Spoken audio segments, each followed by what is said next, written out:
আসসালামু আলাইকুম, welcome to নীলার রান্নাবান্না ঘর। আজ আপনাদের সাথে শেয়ার করব বড় মাছের মাথা ভুনার রেসিপি। এইভাবে মাছের মাথাটা ভুনা করে রান্না করলে খেতে হবে দারুণ মজাদার, আর মাছের মাথাটা ভেঙেও যাবে না। আপনারা চাইলে অতিথি আপ্যায়ন বা জামাই আপ্যায়নে এরকম ভাবে বড় মাছের মাথা রান্না করতে পারেন। তাহলে চলুন কথা না বাড়িয়ে দেখে নেওয়া যাক কিভাবে রান্নাটা করব। এখানে বড় সাইজের একটি মাছের মাথা নিয়েছি। ক্যামেরায় হয়তো দেখে বোঝা যাচ্ছে না মাছের মাথাটা কতটুক বড়। মাছের মাথাটাকে আমি আগে খুব ভালোভাবে পরিষ্কার করে ধুয়ে নিয়েছি।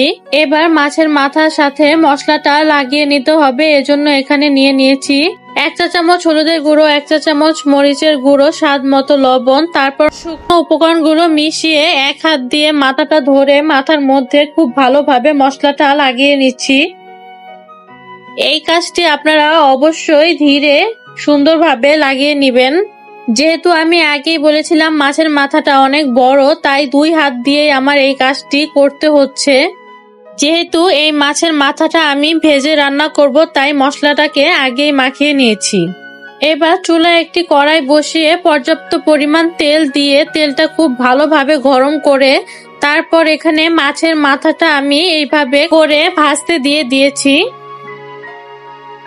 তেলটা অবশ্যই খুব ভালোভাবে গরম হওয়ার পর মাছের মাথাটা দিতে হবে, তা না হলে মাছের মাথাটা ভেঙে যাওয়ার সম্ভাবনা আছে। এই পাশটা হয়ে যাওয়ার পর মাছের মাথাটা আমি এইভাবে দিয়ে দিয়েছি। আপনারা উল্টিয়ে পাল্টিয়ে মাছের মাথাটা খুব ভালোভাবে ভেজে নিতে হবে।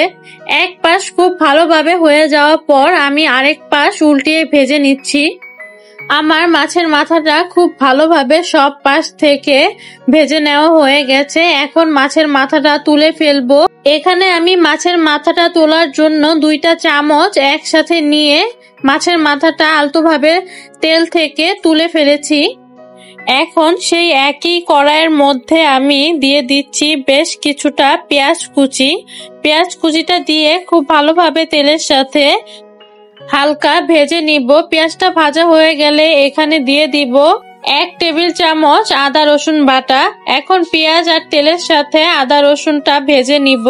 ভাজা হয়ে গেলে মশলাটা কষানোর জন্য এখানে সামান্য পরিমাণ পানি অ্যাড করে দিলাম। পানিটা হালকা নেড়ে চেড়ে তারপর এখানে দিয়ে দিব স্বাদ মতো লবণ, দিয়ে দিব 1 চা চামচের মতো হলুদের গুঁড়ো, 2 চা চামচ মরিচের গুঁড়ো, 1 চা চামচ ধনিয়ার গুঁড়ো। এবারে সব কিছু খুব ভালোভাবে মশলার সাথে কষিয়ে নিতে হবে। মশলাটা যত ভালোভাবে কষানো হবে মাছের মাথাটা ততই টেস্টি হবে।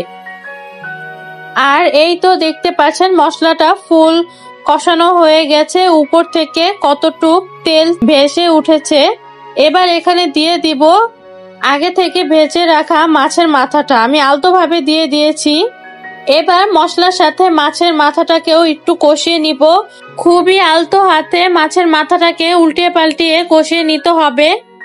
এক পাশ কষিয়ে নেওয়া হয়ে গেলে আরেক পাশটা আমি উল্টিয়ে দিয়েছি। এবার এখানে দিয়ে দিব আমি প্রায় 1.5 কাপের মতো পানি, আর এই পানির মধ্যেই মাছের মাথাটা ফুল সিদ্ধ হয়ে যাবে। এখন চুলার আঁচটা মিডিয়াম টু হাই হিটে রেখে মাছের মাথাটাকে রান্না করে নিব। এক পাশ হয়ে গেলে আরেক পাশ আমি এইভাবে উল্টিয়ে দিচ্ছি। যেহেতু মাছের মাথাটা খুবই বড়, তাই এভাবে উল্টিয়ে পাল্টিয়ে রান্না করে নিতে হবে। এবার এখানে দিয়ে দিব কয়েকটি কেটে রাখা কাঁচামরিচ। এভাবে রান্না করে নিয়ে পুরো পানিটা শুকিয়ে ফেলতে হবে। আর এই তো হয়ে গেল আমার খুবই মজাদার স্বাদের বড় মাছের মাথা। এবার সব শেষে দিয়ে দিব ধনিয়া পাতা কুচি। আপনারা চাইলে ধনিয়া পাতার পরিবর্তে ভাজা জিরার গুঁড়োটাও অ্যাড করতে পারেন। তাহলে আমার আজকের এই বড় মাছের মাথা ভুনাটা আপনাদের কাছে কেমন লেগেছে তা লাইক, কমেন্ট, শেয়ারের মাধ্যমে জানাবেন। এবং এরকম আরো নতুন সহজ রেসিপি পেতে আমার চ্যানেলটাকে অবশ্যই সাবস্ক্রাইব করবেন এবং পাশে থাকা বেল আইকন বাটনটি অন করে দিবেন। আর ফেসবুক থেকে দেখে থাকলে অবশ্যই ফলো দিয়ে ভালোবাসা দিবেন। আবারও কোনো নতুন সহজ রেসিপি নিয়ে চলে আসবো। সেই পর্যন্ত ভালো থাকবেন। আল্লাহ হাফেজ।